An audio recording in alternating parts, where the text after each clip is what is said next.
ಒಂದು ವಿಷಯನ ಇಮ್ಯಾಜಿನ್ ಮಾಡಿ, ತೀರ್ಕೊಂಡಿರೋ ಒಬ್ಬ ಸಣ್ಣ ಹುಡುಗನಿಂದ ಒಬ್ಬರನ್ನ ಕೊಲೆ ಮಾಡಕ್ಕಾಗತ್ತಾ ಅಥವಾ ಒಬ್ಬರನ್ನ ಕಾಪಾಡಕ್ಕಾಗತ್ತಾ? ಇಲ್ಲಿ ದೆವ್ವ ಗಿವ್ವ ಅಂತೆಲ್ಲ ಯಾವ ಕಾನ್ಸೆಪ್ಟು ಇಲ್ಲ. ಇಲ್ಲಿ ಒಂದು ವಿಷಯ ನಡೆಯುತ್ತೆ, ಅದೇಗ್ ಸಾಧ್ಯ? ಈ ಒಂದು ಪ್ರಶ್ನೆ ಜೊತೆನೆ ಈ ವಿಡಿಯೋನ ಫುಲ್ ಆಗಿ ನೋಡಿ, ಕೊನೆಗೆ ಉತ್ತರ ಸಿಗುತ್ತೆ. ಸೊ ಇವತ್ತು ಈ ವಿಡಿಯೋದಲ್ಲಿ ನಾವು ನೋಡ್ತಾ ಇದೀವಿ 2017ರಲ್ಲಿ ತೆರೆಗೆ ಬಂದಿರೋ ದ ಬುಕ್ ಆಫ್ ಹೆನ್ರಿ. ಸರಿ, ನಾವೀಗ ಶುರು ಮಾಡೋಣ.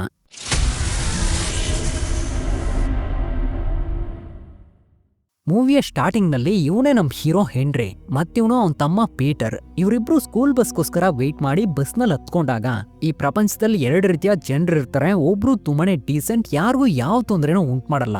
ಆದ್ರೂ ಮತ್ತೊಬ್ರು ತುಂಬಾನೇ ಮೋಸವಾದವ್ರು. ಯಾರೆಲ್ಲ ವೀಕ್ ಆಗಿರ್ತಾರೋ ಅಂತವ್ರ ಕಾಲ್ನ ಎಳಿಯೋದು, ಅವ್ರನ್ನ ಹೊಡಿಯೋದು ಅಂತ ಹೀಗ್ ಮಾಡ್ತಾ ಇರ್ತಾರೆ. ಹೆನ್ರಿ ತುಂಬಾನೇ ಇಂಟೆಲಿಜೆಂಟ್, ಸೋ ಮೆಚ್ಯೂರ್ಡ್. ಅವ್ನ್ ಕೊಡೋ ಒಂದ್ ಸ್ಪೀಚ್ ಕೇಳಿ ಸ್ಕೂಲ್ ಟೀಚರ್ ಹೇಳ್ತಾರೆ, ನಿಂಗಿರೋ ಟ್ಯಾಲೆಂಟ್ ನೀನು ಡೈರೆಕ್ಟ್ ಆಗಿ ಕಾಲೇಜ್ಗೆ ಜಾಯ್ನ್ ಆಗ್ಬೋದು, ಸೊ ಒಂದ್ ಸ್ಪೆಷಲ್ ಸ್ಕೂಲ್ ನಲ್ಲಿ ಜಾಯ್ನ್ ಮಾಡ್ಕೊಂತ. ಆದ್ರೆ ಇವನು ನನ್ನ ಅಮ್ಮ ಒಂದ್ ನಾರ್ಮಲ್ ಸ್ಕೂಲ್ ನಲ್ಲಿ ಓದಿ ಎಲ್ರ ಜೊತೆನೂ ಸೋಷಿಯಲ್ ಆಗಿ ಮಿಂಗಲ್ ಆಗೋದನ್ನ ಇಷ್ಟ ಪಡ್ತಾರೆ ಅಂತ ಸಿಂಪಲ್ ಒಂದ್ ಆನ್ಸರ್ ಕೊಟ್ಟು ಸ್ಕೂಲ್ ಮುಗಿದ್ಮೇಲೆ ಹೊರಗಡೆ ಬಂದು ಒಂದ್ ಪಬ್ಲಿಕ್ ಬೂತ್ ನಲ್ಲಿ ಯಾರಿಗೋ ಫೋನ್ ಮಾಡ್ತಾನೆ. ಯಾರಂತ ನೋಡಿದ್ರೆ ಅದೊಂದು ಸ್ಟಾಕ್ ಬ್ರೋಕರ್. ಯಾವ ಸ್ಟಾಕ್ ಅನ್ನು ತಗೋಬೇಕು, ಎಲ್ಲಿ ಸ್ಟಾಪ್ ಲಾಸ್ ಇಡಬೇಕು ಅಂತ ಒಬ್ಬ ಪ್ರೊಫೆಷನಲ್ ಟ್ರೇಡರ್ಗೆ ಟಫ್ ಕೊಡೋ ರೀತಿ ಎಲ್ಲಾ ವಿಷಯಗಳನ್ನು ಡೀಟೇಲ್ ಆಗಿ ಎಕ್ಸ್ಪ್ಲೈನ್ ಮಾಡಿ ಭಯಂಕರವಾಗಿ ಹಣ ಸಂಪಾದನೆ ಮಾಡೋ ಟ್ಯಾಲೆಂಟ್ ಹೆನ್ರಿಗಿದೆ. ಅದೇ ಸಮಯಕ್ಕೆ ಇವ್ರನ್ನ ಪಿಕ್ ಮಾಡೋಕಂತ ಇವ್ರ ಅಮ್ಮ ಅಲ್ಲಿಗೆ ಬರ್ತಾರೆ. ಅವ್ರ ಹೆಸರು ಸೂಸನ್ ಅಂತ. ಹೆನ್ರಿಗೆ ಅವ್ರಿಗೆ ಒಂದು ಹೊಸ ಕಾರ್ ತಗೊಡ್ಬೇಕು ಅಂತ ತುಂಬಾನೇ ಆಸೆ. ಇದನ್ನ ಯಾವಾಗ ಕೇಳಿದ್ರು ಹಳೆ ಕಾರ್ ಚೆನ್ನಾಗ್ ತಾನೆ ಇದೆ, ಇದ್ರಲ್ಲಿ ಏನ್ ಕಡಿಮೆ ಅಂತ ಇದೇ ರೀತಿ ಯಾವಾಗ್ಲೂ ಮಾತಾಡ್ತಾರೆ. ಕೊನೆಗೆಲ್ರು ಮನೆಗ್ ಬಂದ್ಮೇಲೆ ಮನೆಯಿಂದ ಒಂದ್ ಸ್ವಲ್ಪ ದೂರದಲ್ಲಿ ಹೆನ್ರಿನೇ ಬಿಲ್ಡ್ ಮಾಡಿರೋ ಒಂದ್ ಟ್ರೀ ಹೌಸ್ ಇದೆ, ಒಂದ್ ಗುಡಿಸಲ್ ರೀತಿ. ಅಲ್ಲಿ ಯಾವಾಗ್ಲೂ ಇವನು ಚೈನ್ ರಿಯಾಕ್ಷನ್ ಸೆಟಪ್ ಗಳನ್ನ ರೆಡಿ ಮಾಡಿ ಎಕ್ಸ್ಪೆರಿಮೆಂಟ್ ಮಾಡ್ತಾ ಇರ್ತಾನೆ. ಇದೇ ಇವನ್ ಹಾಬಿನೂ ಕೂಡ. ಇಲ್ಲಿ ಫೈನಾನ್ಷಿಯಲ್ ವಿಚಾರಗಳನ್ನ ಫುಲ್ ಅಂಡ್ ಫುಲ್ ಮೈಂಟೈನ್ ಮಾಡ್ತಾ ಇರೋದು ಹೆನ್ರಿನೇ. ಅದೇ ರೀತಿ ರಾತ್ರಿ ಬಂದಿರೋ ಡಾಕ್ಯುಮೆಂಟ್ಸ್ ಗಳನ್ನ ಚೆಕ್ ಮಾಡ್ತಾ ಇರೋವಾಗ ಇವನಮ್ಮ ಇವನಿಗೆ ಬದಲಾಗಿ ಚಿಕ್ಕ ಮಕ್ಕಳ ರೀತಿ ಗೇಮ್ ಆಡ್ತಾ ಇದಾರೆ. ಇವ್ರಿಗೆ ಕತೆ ಬರೆಯೋದು, ಪೇಂಟ್ ಮಾಡೋದು ಅಂದ್ರೆ ತುಂಬಾನೇ ಇಷ್ಟ. ಇವರೇ ಬರ್ದಿರೋ ಒಂದ್ ಕತೆನ ತಮ್ಮ ಪೀಟರ್ಗೆ ಹೇಳಿ ಅವನ್ನ ಮಲಗಿಸ್ತಾ ಇರ್ಬೇಕಾದ್ರೆ ಇವನು ಅವ್ರನ್ನ ಕಿಂಡಲ್ ಮಾಡ್ತಾನೆ. ಹಾಗೆ ಒಂದ್ ರೂಮ್ ನಲ್ಲಿ ಯಂಗ್ ಎಂಜಿನಿಯರ್ ಅವಾರ್ಡ್ ಅಂತ ಒಂದ್ ಮೆಡಲ್ ಇದೆ. ಇದ್ ನಿಂಗೆ ಹೇಗ್ ಸಿಕ್ತು ಅಂತ ಕೇಳೋವಾಗ ಅದೇನೋ ದೊಡ್ಡ ವಿಷಯ ಅಲ್ಲ ಅಂತ ಹೆನ್ರಿ ಹೇಳ್ತಾನೆ. ತಮ್ಮ ಕೇಳ್ತಾನೆ, ನಾಳೆ ಸಂಜೆ ನಾವು ಎಲ್ಗಾದ್ರೂ ಹೊರಗಡೆ ಹೋಗೋಣ ಅಂತ. ಇಲ್ಲ, ನಂಗೆ ನೈಟ್ ಶಿಫ್ಟ್ ಕೆಲ್ಸ ಇದೆ ಅಂತ ಇವ್ರು ಹೇಳ್ತಾರೆ. ಇನ್ಮೇಲೂ ನೀವು ಕೆಲ್ಸಕ್ಕೆ ಹೋಗ್ಬೇಕಂತ ಏನ್ ಅವಶ್ಯಕತೆ ಇದೆ, ನಾನ್ ಬೇಕಾದಷ್ಟು ಸಂಪಾದನೆ ಮಾಡಾಯ್ತು, ಸೊ ರಿಟೈರ್ಮೆಂಟ್ ತಗೊಂಡು ಕತೆ ಬರೆಯೋದ್ರ ಕಡೆ ಕಾನ್ಸಂಟ್ರೇಟ್ ಮಾಡಿ ಅಂತ ಹೇಳ್ತಾನೆ.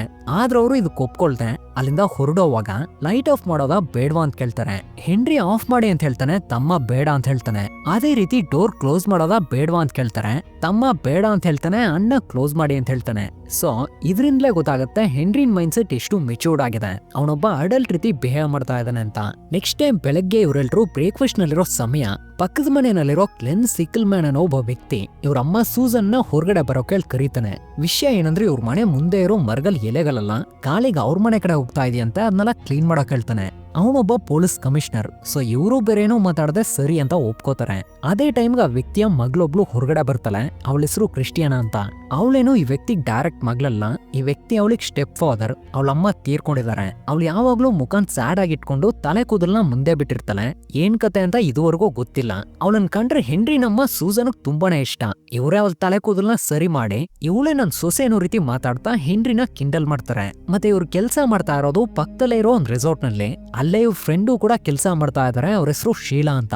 ಆ ರೆಸಾರ್ಟ್ ಓನರ್ ನಿಮ್ ಸಂಬಳನ ನಿಮ್ ಅಕೌಂಟ್ಗೆ ಡೈರೆಕ್ಟ್ ಆಗಿ ಡೆಪಾಸಿಟ್ ಮಾಡೋ ಪ್ಲಾನ್ ಇದೆ, ಸೊ ನಿಮ್ ಅಕೌಂಟ್ ಬಗ್ಗೆ ಡೀಟೇಲ್ಸ್ ಕೊಡಿ ಅಂತ ಕೇಳೋವಾಗ ಅದ್ರ ಬಗ್ಗೆ ನಂಗೆ ಗೊತ್ತಿಲ್ಲ, ಹೆನ್ರಿನ್ ಕೇಳ್ಬೇಕು ಅಂತ ಹೇಳ್ತಾರೆ. ಇದನ್ ಕೇಳ ರೆಸಾರ್ಟ್ ಓನರ್ ಏನೋ ಅರ್ಥ ಆಗ್ತಾ ಇಲ್ಲ, ಯಾಕಂದ್ರೆ ಹೆನ್ರಿನ್ ವಯಸ್ಸು ಬರೀ 11. ಅದೇ ಸಮಯ ಸ್ಕೂಲ್ ನಲ್ಲಿ ಹೆನ್ರಿ ಹತ್ರ ಒಂದ್ ಮೆಡಲ್ ಇತ್ತಲ್ಲ, ಅದನ್ನ ತಮ್ಮ ಪೀಟರ್ ಕೊಟ್ಟಿರ್ತಾನೆ. ಅದನ್ನ ಯಾರೋ ತಗೊಂಡ್ ಕೊಡ್ತಾ ಇಲ್ಲ, ಜಗಳ ಮಾಡ್ತಾ ಇದಾರೆ ಅಂತ ಹೇಳಿ ಅದನ್ನ ಇಸ್ಕೊಡೋಕಂತ ಇವನ್ನ ಕರ್ಕೊಂಡ್ ಹೋಗ್ತಾ ಇರೋವಾಗ ಅಲ್ಲೇ ಆ ಕ್ರಿಸ್ಟಿಯಾನ ಸ್ಯಾಡ್ ಆಗಿ ಕುಂತಿರೋದ್ ನೋಡಿ ಇವನು ಅವ್ರ ಜೊತೆ ಮಾತಾಡಕ್ ಹೋಗ್ತಾನೆ. ಆ ಟೈಮ್ ನಲ್ಲಿ ಎಲ್ರೂ ಸೇರ್ಕೊಂಡ್ ತಮ್ಮನ್ನ ಹೊಡಿಯೋಕ್ ಶುರು ಮಾಡಿದಾಗ ಇವನು ಹೋಗಿ ಎಲ್ರೂ ಬೈದ್ ಬಿಡಿಸ್ ಕರ್ಕೊ ಬರ್ತಾ ಇರ್ಬೇಕಾದ್ರೆ ಆ ಮೆಡಲ್ ನವರು ಹೊಡೆದಾಕ್ಬಿಡ್ತಾರೆ. ಇದ್ರಿಂದ ತಮ್ಮ ಕೋಪ್ಸ್ಕೊಂಡ್ ಇವನ್ ಜೊತೆ ಮಾತಾಡ್ತಾ ಇರೋವಾಗ ಇವನು ತುಂಬಾ ಸಲ ಸಾರಿ ಕೇಳ್ತಾನೆ. ಆದ್ರೆ ಅವನು ಕೊನೆವರೆಗೂ ಕನ್ವಿನ್ಸ್ ಆಗ್ತಾ ಇಲ್ಲ. ನಿನ್ನ ಹೇಗ್ ನಗಿಸ್ಬೇಕು ಅಂತ ನಂಗೆ ಚೆನ್ನಾಗ್ ಗೊತ್ತು ಅಂತ ಅಲ್ಲಿರೋ ವಿಷಯಗಳನ್ನೆಲ್ಲ ಯೂಸ್ ಮಾಡ್ಕೊಂಡು ಸ್ನೋ ಬರೋ ರೀತಿ ಒಂದ್ ಸೆಟಪ್ ಅನ್ನು ರೆಡಿ ಮಾಡಿ ಕೊನೆಗ್ ತಮ್ಮನ್ನ ನಗ್ಸೇ ಬಿಡ್ತಾನೆ. ಅದೇ ಸಮಯಕ್ಕೆ ಇವನಮ್ಮ ಮತ್ತೆ ಆ ಶೀಲಾ ಮನೆಗ್ ಬರ್ತಾರೆ. ಆ ಶೀಲಾ ಹೆನ್ರಿನ ಹ್ಯಾಂಕ್ ಅಂತ ಕರೆದು ಇವನ್ನ ರೇಗಿಸ್ತಾ ಮಾತಾಡಿ, ನಾವಿಬ್ರು ಇವತ್ತು ಹ್ಯಾಂಗ್ ಔಟ್ ಮಾಡೋಣ ಅಂತ ಪ್ಲಾನ್ ಮಾಡಿದೀವಿ, ಸೊ ನಮ್ನ ಡಿಸ್ಟರ್ಬ್ ಮಾಡ್ಬೇಡಿ ಅಂತ ಹೇಳೋವಾಗ ನೀವೇನ್ ಮಾಡ್ತೀರಾ ಅಂತ ನಂಗೆ ಚೆನ್ನಾಗ್ ಗೊತ್ತು, ಕುಡ್ದು ಊರ್ ಕತೆ ಮಾತಾಡ್ತೀರಾ ಇದೇ ತಾನೆ ಅಂತ ಹೆನ್ರಿ ಮಾತಾಡ್ತಾನೆ. ಅವರು ಅದೇ ರೀತಿ ಕುಡ್ದು ಊರ್ ಕತೆನೆಲ್ಲ ಮಾತಾಡ್ತಾ ಹೀಗೆ ಮಧ್ಯರಾತ್ರಿ ಆಗತ್ತೆ. ಆಗ ಇವರಿಬ್ರು ಮಲ್ಗಿರ್ಬೇಕಾದ್ರೆ ಹೆನ್ರಿಗೆ ಯಾಕೋ ತಲೆನೋವು ಶುರುವಾಗಿ ತಕ್ಷಣನೇ ಅವನು ಕಣ್ಬಿಟ್ಟು ಹಾಗೆ ವಿಂಡೋ ಬಳಿಯಿಂದ ಪಕ್ಕದ ಮನೆ ಕಡೆ ನೋಡೋಕ್ ಶುರು ಮಾಡಿದಾಗ ಅಲ್ಲ ವ್ಯಕ್ತಿ ಆ ಕ್ರಿಸ್ಟಿಯಾನೋ ಹುಡುಗಿ ಜೊತೆ ಕೆಟ್ಟದಾಗ ಬಿಹೇವ್ ಮಾಡ್ತಾ ಇದ್ದಾನೆ, ಅವಳನ್ನ ಅಬ್ಯೂಸ್ ಮಾಡ್ತಾ ಇದ್ದಾನೆ. ಇದನ್ನ ನೋಡ್ತಾ ಇರೋ ಹೆನ್ರಿನಿಂದ ಸ್ವಲ್ಪನೂ ತಡ್ಕೊಳಕ್ಕಾಗ್ತಾ ಇಲ್ಲ, ಯಾಕಂದ್ರೆ ಇದೇನು ಮೊದಲನೇ ಸಲ ಅಲ್ಲ. ಅವನ್ನ ಏನಾದ್ರೂ ಮಾಡ್ಬೇಕು ಅನ್ಕೋತಾನೆ. ನೆಕ್ಸ್ಟ್ ಡೇ ಬೆಳಗ್ಗೆ ಮುಖ ತುಂಬಾನೇ ಡಿಫ್ರೆಂಟ್ ಆಗಿರೋದನ್ನ ಇವ್ನ ಅಮ್ಮ ಗಮನಿಸಿ ಯಾಕೆ ಏನಾಯ್ತು ಅಂತ ಕೇಳ್ತಾರೆ. ಏನೂ ಇಲ್ಲ, ಜಸ್ಟ್ ತಲೆನೋವು ಅಂತ ಹೇಳ್ತಾನೆ. ಎಲ್ರೂ ಸ್ಕೂಲ್ಗೆ ಹೊರಟಾಗ ಕ್ರಿಸ್ಟಿಯಾನೋ ಅವಳ ಮನೆ ಮುಂದೆ ವೇಟ್ ಮಾಡ್ತಾ ಇದ್ದಾಳೆ. ಹಾಗೆ ಅವನಮ್ಮ ನೀನು ನಮ್ ಜೊತೆ ಬರ್ತೀಯಾ ಅಂತ ಕೇಳೋವಾಗ ಅವಳು ಸರಿ ಅಂತ ಬಂದ್ ಕಾರ್ನಲ್ಲಿ ಹತ್ಕೋತಾಳೆ. ಆಗ ಅವಳ ಮುಖ ಸಪ್ಪಗಿರೋದನ್ನ ಹೆನ್ರಿ ನೋಡಿ ಯಾಕೆ ಏನಾಯ್ತು, ಏನಾದ್ರೂ ಪ್ರಾಬ್ಲಮ್ ಅಂತ ಕೇಳೋವಾಗ ಏನೂ ಇಲ್ಲ ಅಂತ ಹೇಳ್ತಾಳೆ.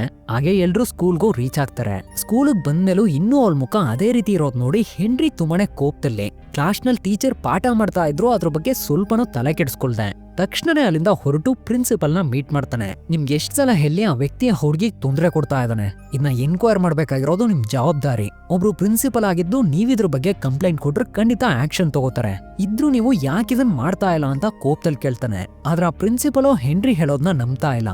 ಇಲ್ಲಿ ನೋಡು ಹೆನ್ರಿ, ಆ ವ್ಯಕ್ತಿ ಒಬ್ಬ ಪೊಲೀಸ್ ಕಮಿಷನರ್, ಅವನ್ ಮೇಲೆ ಈ ರೀತಿ ಒಂದು ಅಲಿಗೇಷನ್ ಇಡೋದು ತುಂಬಾನೇ ಸೀರಿಯಸ್ ಆದ ವಿಷಯ, ಯಾರು ಇದನ್ನ ನಂಬಲ್ಲ.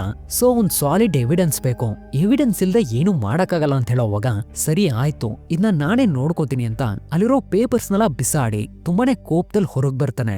ಸ್ಕೂಲ್ ಮುಗಿದ್ಮೇಲೆ ಮನೆ ದಾರಿನಲ್ಲಿರೋ ಒಂದ್ ಸೂಪರ್ ಮಾರ್ಕೆಟ್ ಬಂದು ಮನೆಗ್ ಬೇಕಾಗಿರೋ ವಿಷಯಗಳನ್ನೆಲ್ಲ ತಗೋತಾ ಇರೋವಾಗ ಅಲ್ಲಿಗ್ ಬಂದಿರೋ ಯಾರೋ ಒಬ್ಬ ತನ್ನ ಮಗಳನ್ನ ಹೊಡಿತಾ ಇದ್ದಾನೆ. ಇದನ್ನ ಹೆನ್ರಿ ನೋಡಿ ಅದನ್ನ ತಡಿಯೋಕಂತ ಮುಂದೆ ಹೋದಾಗ ಇಲ್ಲಿ ನೋಡು ಹೆನ್ರಿ, ಇದೇನು ನಮ್ ಕೆಲ್ಸ ಅಲ್ಲ ಅಂತ ಇವ್ನಮ್ಮ ಹೇಳಿ ಇವ್ನ ಹಾಗೆ ಮನೆಗ್ ಕರ್ಕೊ ಬರ್ತಾರೆ.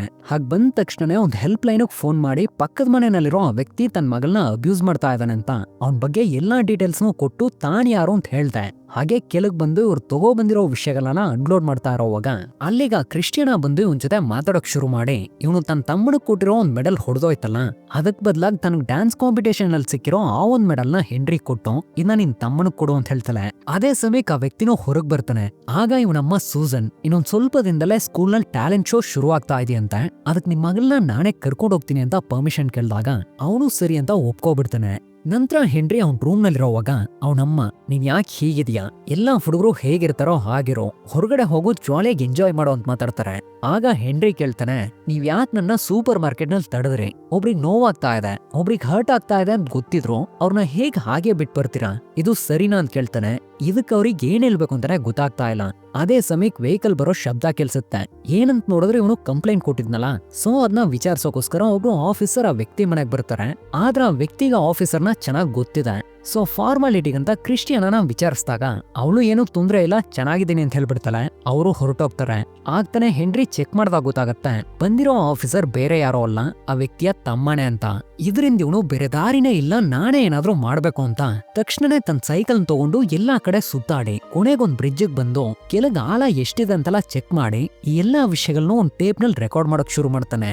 ನಂತರ ತನ್ನ ಟ್ರೀ ಹೌಸ್ ನಿಂದ ಎಷ್ಟು ದೂರದವರೆಗೂ ಕವರ್ ಮಾಡ್ಬೋದು ಅನ್ನೋ ವಿಷಯನ ತಮ್ಮನ್ ಕಲ್ಸಿ ಚೆಕ್ ಮಾಡ್ಕೊಂಡು ತಕ್ಷಣನೇ ಹೊರಟು ಒಂದ್ ಗನ್ ಶಾಪಿಗೆ ಬಂದು ಅಲ್ಲಿ ಬಚ್ಚಿಟ್ಕೊಂಡು ನಡೆಯೋ ವಿಷಯಗಳನ್ನ ನೋಡ್ತಾ ಇರೋವಾಗ ಯಾರೋ ಒಬ್ಬ ಲೈಸೆನ್ಸ್ ಇಲ್ದೇನೆ ಯಾರ್ದೋ ಒಬ್ರದು ಹೆಸರು ಹೇಳಿ ಮತ್ತೆ ಒಂದ್ ಸ್ವಲ್ಪ ಜಾಸ್ತಿ ದುಡ್ಡು ಕೊಟ್ಟಾಗ ಆ ಶಾಪ್ ಅನ್ನೋರು ಸರಿ ಅಂತ ಅವ್ನ್ ಕೇಳಿರೋ ಗನ್ನ ಕೊಟ್ಬಿಡ್ತಾನೆ. ಆಗಿದ್ನ ಹೆನ್ರಿ ತನ್ನ ಡೈರಿನಲ್ಲಿ ನೋಟ್ ಮಾಡ್ತಾನೆ. ರಾತ್ರಿ ಆದ್ಮೇಲೆ ಇವನಮ್ಮ ಗಿಟಾರ್ ಬಾರಿಸ್ತಾ ಹಾಡಾಡಿ ಇವರಿಬ್ರು ಮಲಗಿಸ್ ಕೆಳಗಡೆ ಬರ್ತಾರೆ. ಹಾಗ್ ಬಂದೊಂದ್ ಸ್ವಲ್ಪ ಹೊತ್ನಲ್ಲೇ ತಮ್ಮ ಚೀರಾಡ್ಕೊಳ್ಳೋ ಶಬ್ದ ಕೆಲ್ಸುತ್ತೆ.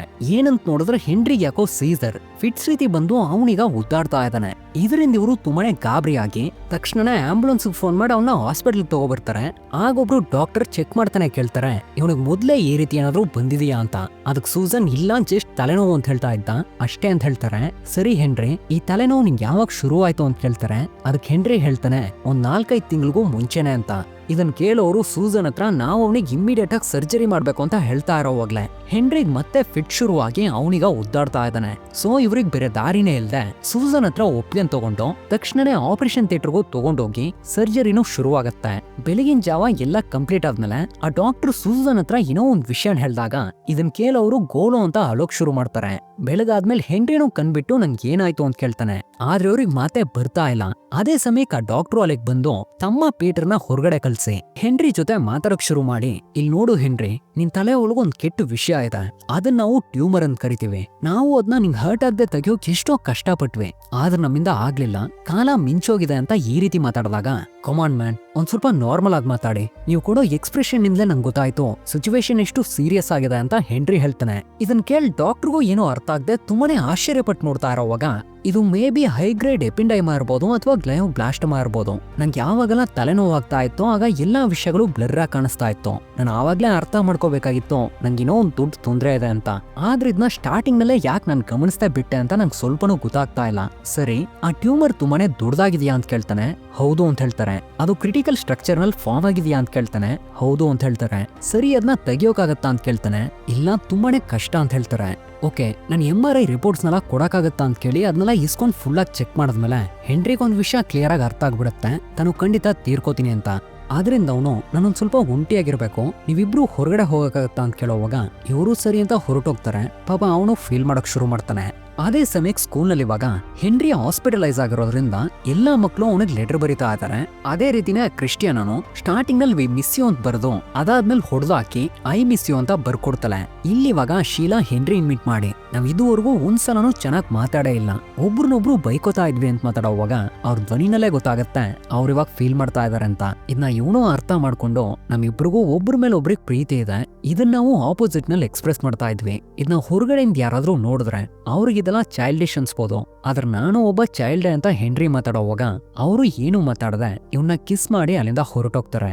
ನಂತರ ಇವನು ತಮ್ಮನ್ ಜೊತೆ ಕಾರ್ಡ್ಸ್ ಆಡ್ತಾ ಇರ್ಬೇಕಾದ್ರೆ ಅವ್ನ ಐಸ್ ಕ್ರೀಮ್ ತಗೋಬರೋ ಕೇಳಿ ಹೊರಗಡೆ ಕಲ್ಸಿ ಇವ್ನಮ್ಮನ ಹತ್ರ ನಂಗೆ ಫೈನಾನ್ಷಿಯಲ್ ಡಾಕ್ಯುಮೆಂಟ್ಸ್ ಎಲ್ಲ ಇವಾಗ್ಲೇ ಬೇಕು, ಅದನ್ನ ತಗೋಬರ್ತೀರಾ ಅಂತ ಕೇಳೋವಾಗ ಇದೆಲ್ಲ ಯಾವ್ದು ಬೇಡ, ನೆಕ್ಸ್ಟ್ ವೀಕ್ ಇಟ್ಕೊ ಅಂತ ಅವ್ರು ಮಾತಾಡ್ತಾರೆ.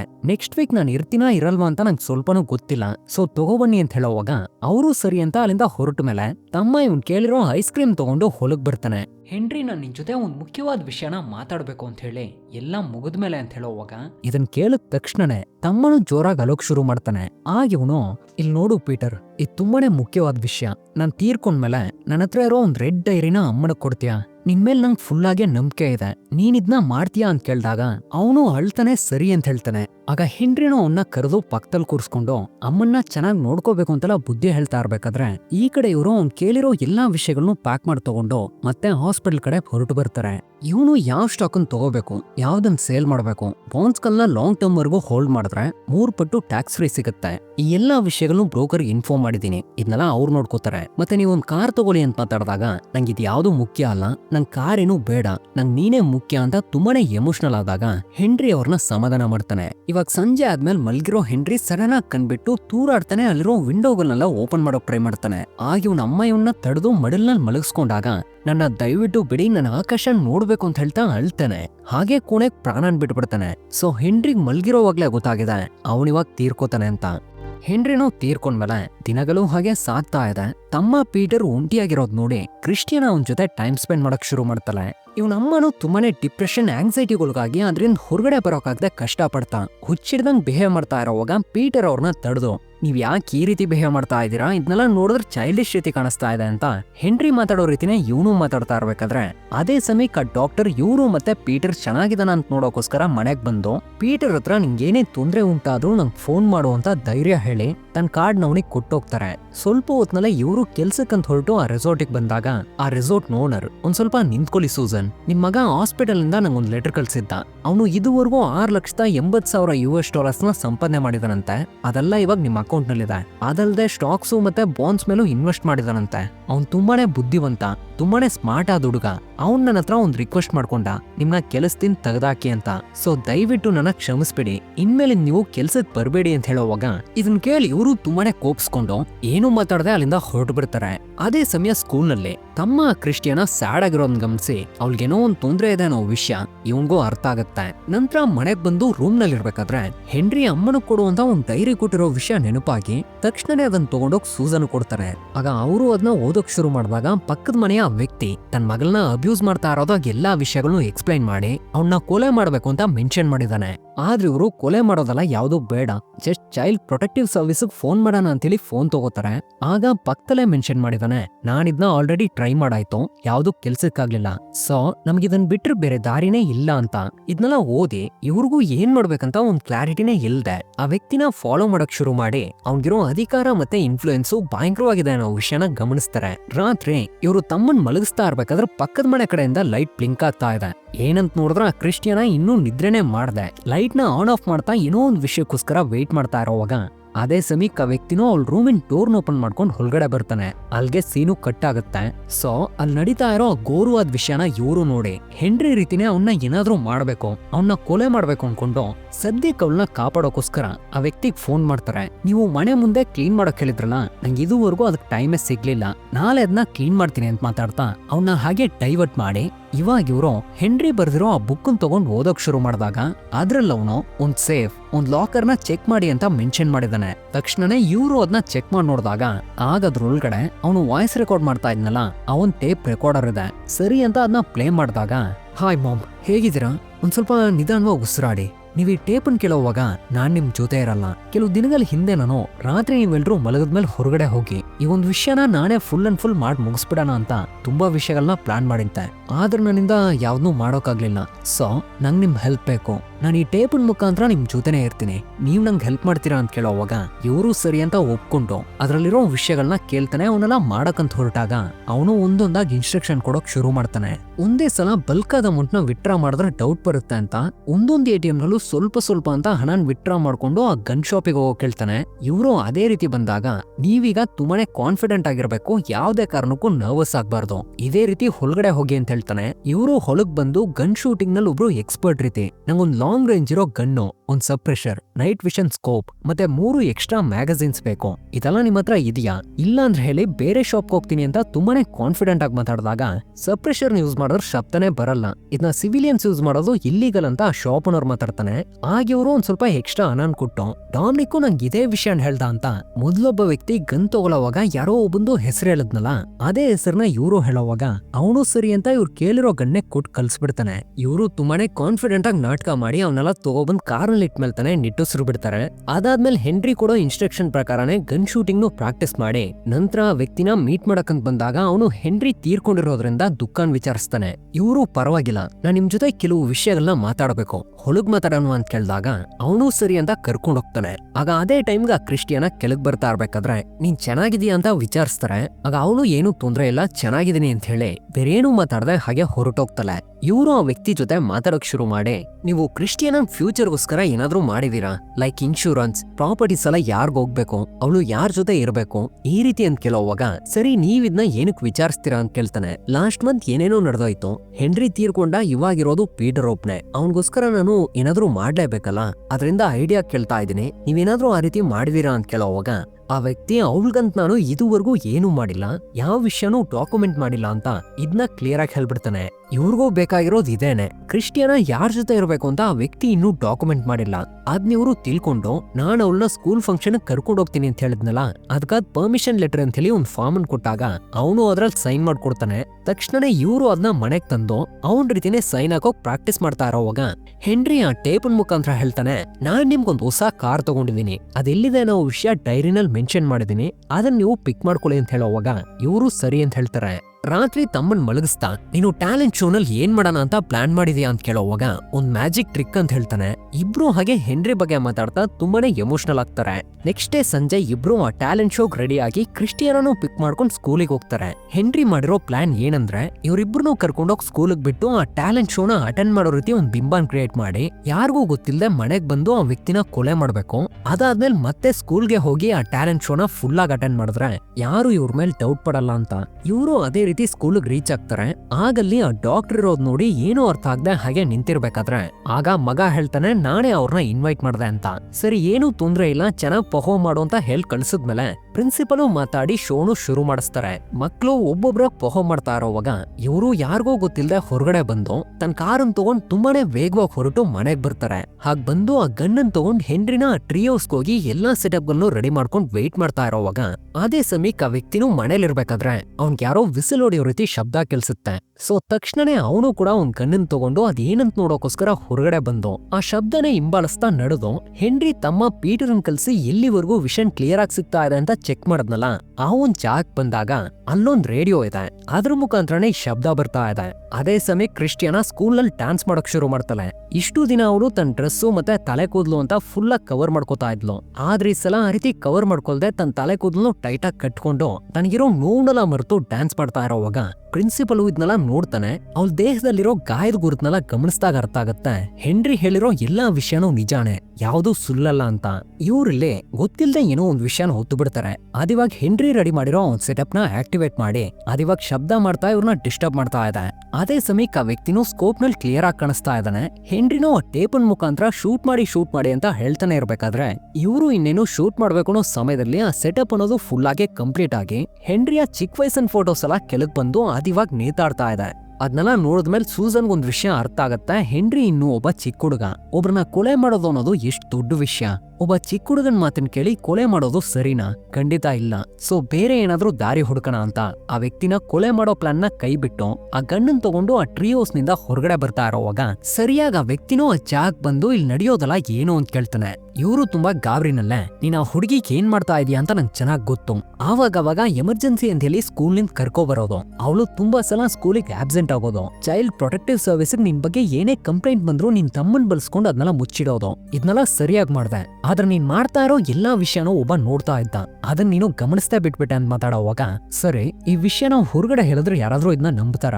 ಯಾರೂ ನಂಬೋದೇ ಇಲ್ಲ. ನಾನು ಇವಾಗ್ಲೇ ನನ್ನ ಡಿಪಾರ್ಟ್ಮೆಂಟ್ ಫೋನ್ ಮಾಡಿ ನಿನ್ನ ಅರೆಸ್ಟ್ ಮಾಡಿಸ್ತೀನಿ ಅಂತ ಆ ವ್ಯಕ್ತಿ ಮಾತಾಡಿ ಅಲ್ಲಿಂದ ಹಾಗೆ ಹೊರಟಾಗ ಆಗ ಸೂಸನ್ ಹೇಳ್ತಾರೆ, ನಾನು FBI, TV, media, news paper ಅಂತ ಎಲ್ಲಾ ಕಡೆ ಕಾಂಟ್ಯಾಕ್ಟ್ ಮಾಡಿ ಈ ವಿಷಯನ ಖಂಡಿತ ಹೊರಗಡೆ ತಂದು ನಿನ್ನಂತೂ ಸುಮ್ನೆ ಬಿಡಲ್ಲ ಅಂತ ಎದುರಿಸಿದಾಗ ಅದಕ್ಕ ಆ ವ್ಯಕ್ತಿ ಏನೂ ಮಾತಾಡದೆ ಹಾಗೆ ಅಲ್ಲಿಂದ ಹೊರಟೋಗ್ತಾನೆ. ತಕ್ಷಣನೇ ಇವರು ಆ ಗಣ್ಣನ್ ತಗೊಂಡೋಗಿ ಆ ಬ್ರಿಡ್ಜಿನ್ ಕೆಳಗಡೆ ಎಸ್ತು ತುಂಬಾ ವೇಗವಾಗಿ ಸ್ಕೂಲನ್ ಕಡೆ ಬರ್ತಾ ಇರ್ಬೇಕಾದ್ರೆ ಇವನಿಲ್ಲಿ ಚೈಲ್ಡ್ ಪ್ರೊಟೆಕ್ಟಿವ್ ಸರ್ವಿಸ್ ನಲ್ಲಿರೋ ತನ್ನ ತಮ್ಮನಿಗೆ ಫೋನ್ ಮಾಡಿ ನನ್ ಮೇಲೆ ಈ ರೀತಿ ಒಂದು ಕಂಪ್ಲೇಂಟ್ ಬರುತ್ತೆ, ನೀನ್ ಅದನ್ನ ತಲೆಗಾಕೋಬೇಡ ಅಂತ ಮಾತಾಡೋವಾಗ ಆಗ ಆಪೋಸಿಟ್ ನಲ್ಲಿ ಮಾತಾಡ್ತಾರೋ ಅವನು ಹೇಳ್ತಾನೆ, ಆಲ್ರೆಡಿ ಆ ರೀತಿ ಕಂಪ್ಲೇಂಟ್ ಬಂದಾಯ್ತು, ಖಂಡಿತ ಆಕ್ಷನ್ ತಗೋಬೇಕು ಅಂತ. ಸರಿ ಆ ಕಂಪ್ಲೇಂಟ್ ಕೊಟ್ಟಿರೋದು ಯಾರು ಅಂತ ಕೇಳೋವಾಗ ಆಗ ಹೇಳ್ತಾನೆ ಸ್ಕೂಲಿನ ಪ್ರಿನ್ಸಿಪಲ್ ಅಂತ. ಇದನ್ ಕೇಳಿ ವ್ಯಕ್ತಿಗೆ ಅರ್ಥ ಆಗತ್ತೆ ಇನ್ಮೇಲೆ ಏನು ಮಾಡಕ್ಕಾಗಲ್ಲ, ಎಲ್ಲ ಕೈ ಮೀರೋಗಿದೆ ಅಂತ. ಅದೇ ಸಮಯಕ್ಕೆ ಪೊಲೀಸ್ಗಳು ಮನೆ ಕಡೆ ಬರ್ತಾ ಇದೆ. ಇದನ್ನ ನೋಡಿ ವ್ಯಕ್ತಿಗೆ ಬೇರೆ ದಾರಿನೇ ಇಲ್ದೆ ತನ್ನ ಗನ್ನನ್ ತಗೊಂಡು ತಾನೇ ಶೂಟ್ ಮಾಡ್ಕೊಂಡು ಹಾಗೆ ಆತ್ಮಹತ್ಯೆ ಮಾಡ್ಕೋತಾನೆ. ಇವಾಗ ಸ್ಕೂಲ್ ನಲ್ಲಿ ತಮ್ಮನ್ ಮ್ಯಾಜಿಕ್ ಶೋ ಶುರುವಾಗಿ ಅದ್ರಲ್ಲಿ ಅವನು ಹೆನ್ರಿ ಮಾಡಿರೋ ರೀತಿನೇ ಸ್ನೋ ಬರೋ ರೀತಿ ಒಂದು ದೊಡ್ಡ ಮ್ಯಾಜಿಕ್ ಮಾಡಿದಾಗ ಇದನ್ನ ನೋಡೆಲ್ರು ತುಂಬಾನೇ ಸಂತೋಷ ಪಡ್ತಾ ಇರೋವಾಗ ಅದೇ ಟೈಮಿಗೆ ಸೂಸನು ಯಾರಿಗೂ ಡೌಟ್ ಬರದೇ ಇರೋ ಸ್ಕೂಲಿಗೆ ರೀಚ್ ಆಗಿ ಅವನ್ನ ಮೀಟ್ ಮಾಡ್ತಾರೆ. ಸ್ವಲ್ಪ ಹೊತ್ನಲ್ಲೇ ಆ ಡಾಕ್ಟ್ರು ಪೀಟರ್ನ ಅಪ್ರಿಶಿಯೇಟ್ ಮಾಡಿ ಇವ್ರ ಜೊತೆ ಮಾತಾಡ್ತಾ ಇರೋವಾಗ ಅಲ್ಲಿಗೆ ಪೊಲೀಸ್ಗಳು ಬರ್ತಾರೆ. ಇದರಿಂದ ಇವರು ತುಂಬಾನೇ ಗಾಬರಿಯಾಗಿ ಏನಾಯ್ತು ಅಂತ ನೋಡೋಕೋದಾಗ ಆಗ ಪ್ರಿನ್ಸಿಪಲ್ ಹೇಳ್ತಾರೆ ಕ್ರಿಸ್ಟಿಯಾನ ಅಂತಂದೆ ಆತ್ಮಹತ್ಯೆ ಮಾಡ್ಕೊಂಡು ತೀರ್ಕೊಂಡಿದ್ದಾರೆ ಅಂತ. ಇದನ್ ಕೇಳಿ ಇವ್ರಿಗೂ ಏನು ಅರ್ಥ ಆಗದೆ ಹಾಗೆ ನಿಂತಿರ್ಬೇಕಾದ್ರೆ ಅದೇ ಟೈಮ್ಗೆ ಅವಳು ಬಂದು ಇವ್ರನ್ನ ತಬ್ಕೋತಾಳೆ. ಹಾಗೆ ಕೆಲವು ದಿನಗಳು ಕಳೆದ ಮೇಲೆ ಇವರು ಪ್ರಾಕ್ಟೀಸ್ ಮಾಡಿರೋ ಆ ವ್ಯಕ್ತಿಯ ಸೈನ್ ಬಳಸ್ಕೊಂಡು ಅವನೇ ಮಾಡೋ ರೀತಿ ತಾನು ತೀರ್ಕೊಂಡ್ಮೇಲೆ ತನ್ನ ಮಗಳನ್ನ ನೋಡ್ಕೋಬೇಕಾಗಿರೋ ಜವಾಬ್ದಾರಿ ಫುಲ್ ಅಂಡ್ ಫುಲ್ ಸೂಸನ್ದೆ ಅಂತ ಒಂದು ಡಾಕ್ಯುಮೆಂಟ್ ರೆಡಿ ಮಾಡಿರ್ತಾರೆ. ಅದ್ರ ಮುಖಾಂತರ ಅವಳೀಗ ತನ್ನ ಕಸ್ಟಡಿ ತಗೊಂಡು ಪೀಟರ್ ಜೊತೆ ತನ್ನ ಮಗಳಂತಾನೆ ಸಾಕೋಕ್ ಶುರು ಮಾಡ್ತಾರೆ. ನಂತರ ಇವರು ಹೆನ್ರಿಯ ಬುಕ್ಕು ಮತ್ತೆ ಆ ಟೇಪ್ ನ ಬೆಂಕಿಗೆಸ್ತು ಅವ್ನ್ ಹೇಳ್ದಂಗೆನೆ ಕತೆ ಬರೆಯೋದು ಮತ್ತೆ ಪೇಂಟ್ ಮಾಡೋದ್ರ ಮೇಲೆ ಕಾನ್ಸಂಟ್ರೇಟ್ ಮಾಡ್ತಾರೆ. ಡೈಲಿ ಮಾಡೋ ರೀತಿನ ಇವರೇ ಬರ್ದಿರೋ ಕತೆನ ಇಬ್ರಿಗೂ ಹೇಳಿ ಮಲಗಿಸಿ ಲೈಟ್ ಆನ್ ಮಾಡೋದ ಆಫ್ ಮಾಡೋದ ಅಂತ ಕೇಳ್ತಾರೆ, ಅದಕ್ಕಿಬ್ರು ಆಫ್ ಮಾಡಿ ಅಂತ ಹೇಳ್ತಾರೆ. ಸರಿ ಡೋರ್ ಕ್ಲೋಸ್ ಮಾಡೋದ ಬೇಡವಾ ಅಂತ ಕೇಳ್ತಾರೆ, ಅದಕ್ಕಿಬ್ರು ಕ್ಲೋಸ್ ಮಾಡಿ ಅಂತ ಹೇಳೋವಾಗ ಈ ಮೂವಿನೂ ಕೂಡ ಇಲ್ಲಿಗೆ ಮುಗಿತಾ ಇದೆ. ಓಕೆ, ಈ ವಿಡಿಯೋ ನಿಮ್ಗೆ ಇಷ್ಟ ಆಗಿದ್ರೆ ಲೈಕ್ ಮಾಡಿ, ಕಮೆಂಟ್ ಮಾಡಿ, ನಮ್ಮ ಚಾನಲ್ಗೋಸ್ಕರ ಆಗಿದ್ರೆ ಸಬ್ಸ್ಕ್ರೈಬ್ ಮಾಡ್ಕೊಳ್ಳಿ. ನಾವು ನೆಕ್ಸ್ಟ್ ವಿಡಿಯೋದಲ್ಲಿ ಮೀಟ್ ಮಾಡೋಣ. Thanks for watching, bye.